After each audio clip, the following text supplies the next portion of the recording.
and a keen focus on continuing to underwrite high-quality credit. We expect those benefits to persist going forward, particularly in light of the existing macro backdrop.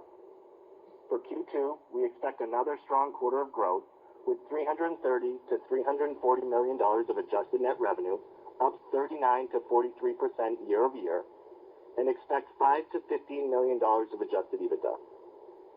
For the full year of 2022, we are raising guidance and now expect to deliver $1.505 to $1.510 billion in adjusted net revenue, exceeding our recently provided full-year guidance of $1.47 billion, and expect to deliver adjusted EBITDA of $100 to $105 million, above our recently provided guidance of $100 million. Overall, we couldn't be more proud of our Q1 results and continued progress. Having delivered nearly $1.3 billion of annualized revenue and our 7th consecutive quarter of positive EBITDA, we continue to make great progress against our long-term growth objectives in Q1 22 and remain very well capitalized to continue pursuing our ultimate goal of making SoFi a top financial institution. With that, let's begin the Q&A. Thank you. If you'd like to ask a question, please press star followed by 1 on your telephone keypad. If for any reason you'd like to remove that question, please press star followed by 2. Again, to ask a question, press star 1. Only one question and one follow-up if you have any questions. If you have any additional questions, rejoin the queue. We will pause here briefly as questions are registered.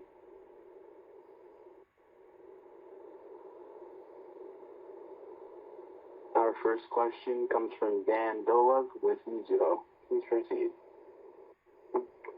Hey guys, Anthony, hey Chris, great quarter here.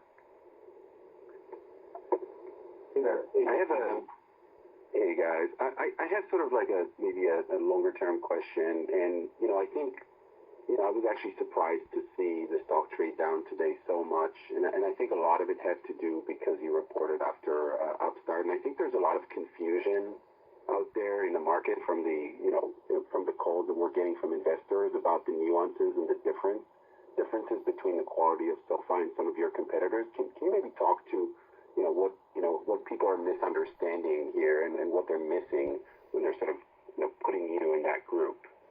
Thank you. Thanks, Dan. I'll start and hand it over to Chris to talk about the demographics and the credit profile of our member. I would say the biggest difference between SoFi and all the other fintech 2.0 companies, moving Square and PayPal out of that equation, so the more recently public companies. The biggest difference is we're building a one-stop shop with a broad suite of digital financial products for our members. We're trying to build a lifetime relationship with them to be there for every one of the major financial decisions in their lives and all the things in between. And we're doing that through a vertical integrated model so that we have best-of-breed products from the consumer standpoint, but also best-of-breed unit economics. And that'll allow us to have a competitive advantage. And as we build that vertical integration, we're building technologies that we're turning into businesses as we have with Galileo and Technisys.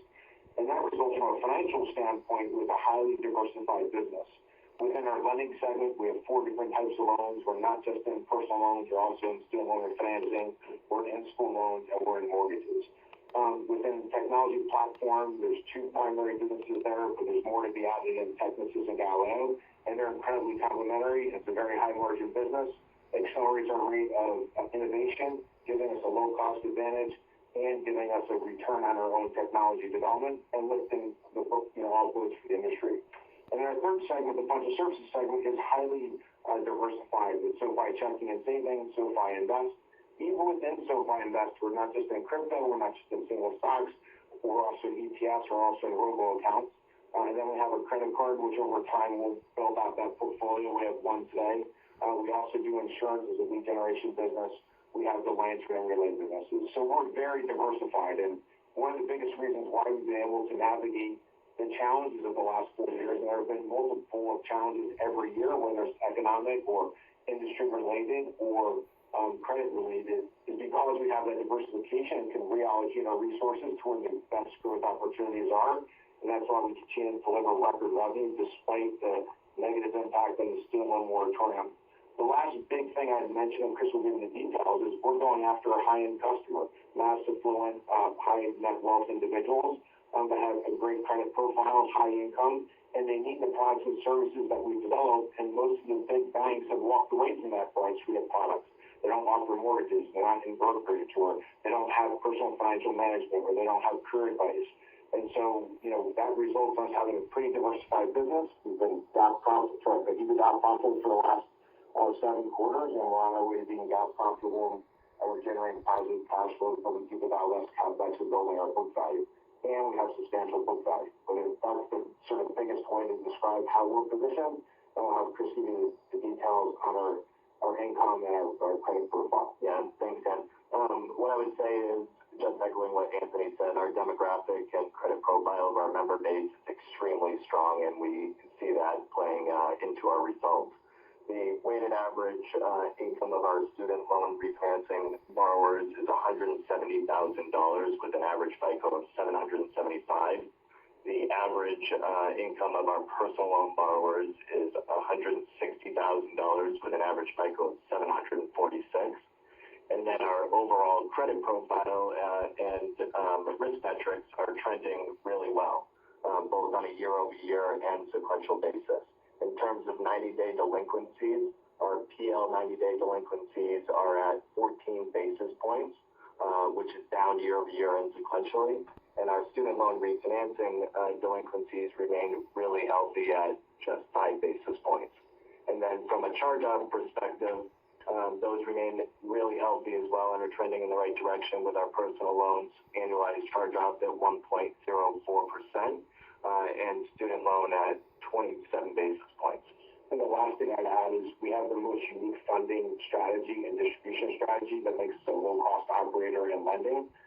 We built the business end-to-end. We own from metal to glass, but we've also built out diversified distribution of our loans. We can sell whole loans, which is a great diversified market for us.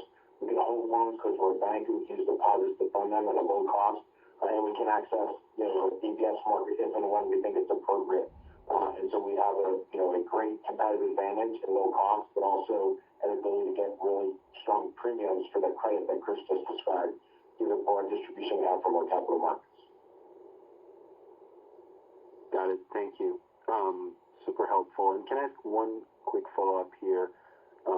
We're getting some questions today post that on the EBITDA for the second half. We've done the work. We know it has to do with the longer duration and deposits. But maybe can you quickly bridge for investors, like sort of the bridge from where we are in the first and the second quarter to that 40 million-ish ramp in the second half? That'd be helpful. And thanks again. Yeah, absolutely. So we aren't providing specific segment level or product level detail, but to at least help folks think about the bridge from where we are to the $100 and $105 million guide, I would think about it in 2 buckets. First, the bank is going to start contributing much more meaningfully in the back half of this year. We're really proud to say that all new applications for our lending products are going through the bank as of a few weeks ago. Deposit growth is going extremely well, and as a result, we're going to start benefiting from a lower cost of capital, and we're going to start seeing the benefits play out of being able to hold loans for a longer period of time at scale in the back half of the year. And then the second bucket is related to growth in some of our higher margin businesses, specifically our personal loans business and Galileo. So collectively, those are the main things that would bridge us from where we are today to the guide. Got it. Thank you so much again. Great quarter.